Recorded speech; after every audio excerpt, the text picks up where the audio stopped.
வணக்கம் and welcome to delight Tamil. இந்த வீடியோவில் பார்த்தீங்கன்னா இப்போ ரீசெண்டாக தக் லைஃப் கான்ட்ரவர்சி ஒன்று கிரியேட் ஆகி போயிட்டுருக்கு. எல்லாரும் பார்த்துருப்பீங்க அப்படின்னு நினைக்கிறேன். ஸோ போன சனிக்கிழமை 24ஆம் தேதி தக் லைஃப் படத்துக்கான ஆடியோ லான்ச் சாய்ராம் இன்ஜினியரிங் காலேஜில் நடந்து முடிஞ்சுது. அந்த ஆடியோ லான்ச்சுக்கு பார்த்தீங்கன்னா கன்னட சூப்பர் ஸ்டார் சிவராஜ்குமார் வந்து கலந்துக்கிட்டாரு. சிவராஜ்குமார் வந்து ஒரு மிகப்பெரிய கமல்ஹாசனுடைய ரசிகர். அதை அவர் மேடையிலுமே வந்து பதிவு செஞ்சிருந்தாரு. நிறைய விஷயங்கள் ஷேர் பண்ணியிருந்தாரு. உலகநாயகனுக்காக பாட்டெல்லாம் பாடியிருந்தாரு.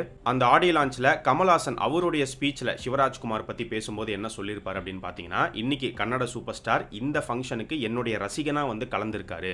ஸோ அவருடைய அப்பா வந்து என்னுடைய ராஜபார்வை, புஷ்பக விமானா இந்த 2 படங்களுக்கும் அவர் தான் கிளாப் அடித்து ஆரம்பித்து வச்சாரு.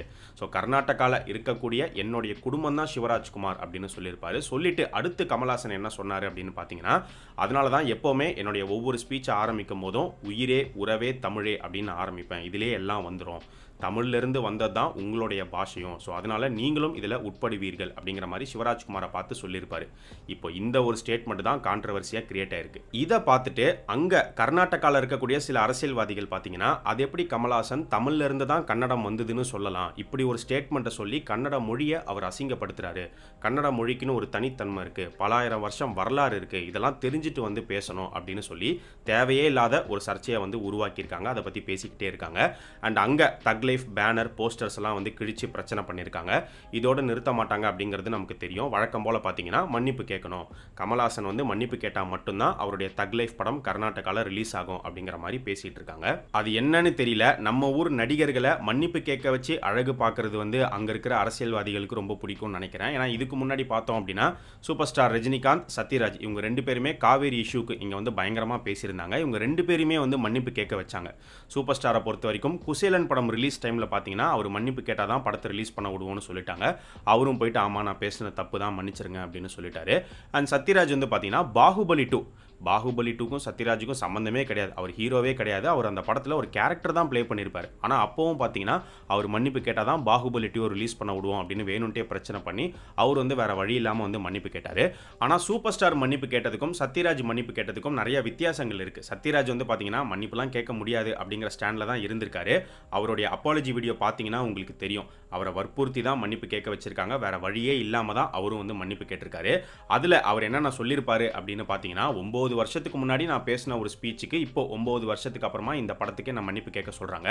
இந்த 9 வருஷத்தில் நான் நிறைய படங்கள் நடிச்சிட்டேன். அந்த படங்கள்லாம் கர்நாடகாவில் ரிலீஸ் ஆச்சு. அந்த படங்களுக்கெல்லாம் எந்த ஒரு பிரச்சனையும் வரல. இப்போ 9 வருஷத்துக்கு அப்புறம் இப்படி ஒரு பிரச்சனை வந்திருக்கு, நான் மன்னிப்பு கேட்குறேன் அப்படின்னு சொல்லி கேட்டிருப்பாரு.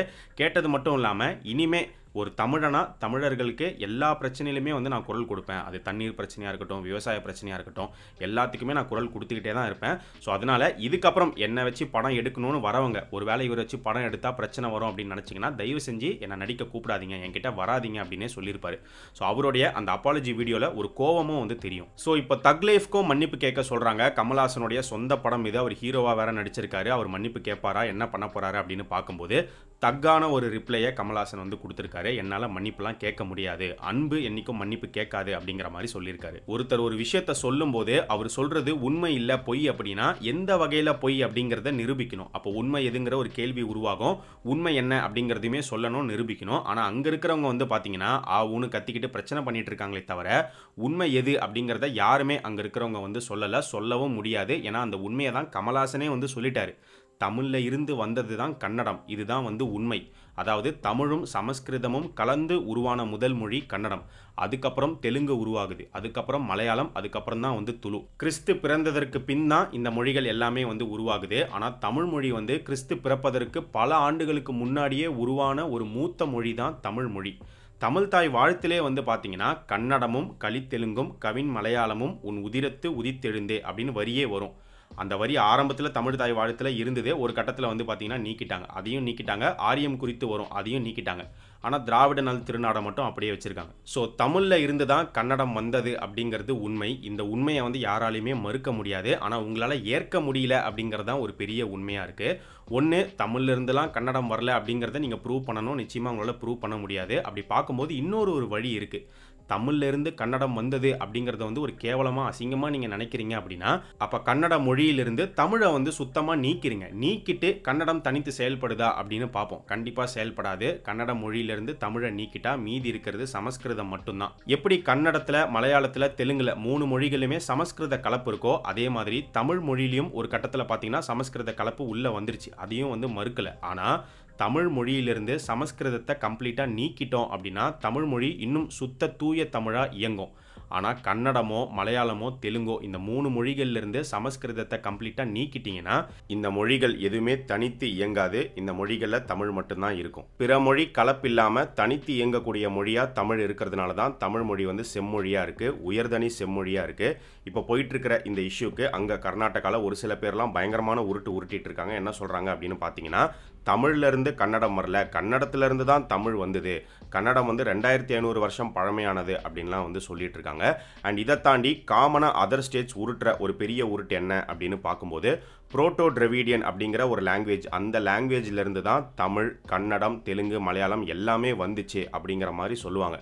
புரோட்டோ டிராவிடியன் அப்படிங்கிற ஒரு லாங்குவேஜ் இருக்குன்னா அந்த லாங்குவேஜ் வந்து எங்கே இருந்தது, எந்த மக்கள் பேசினாங்க அப்படிங்கிறத சொல்லணும். அதெல்லாம் வந்து சொல்ல மாட்டாங்க.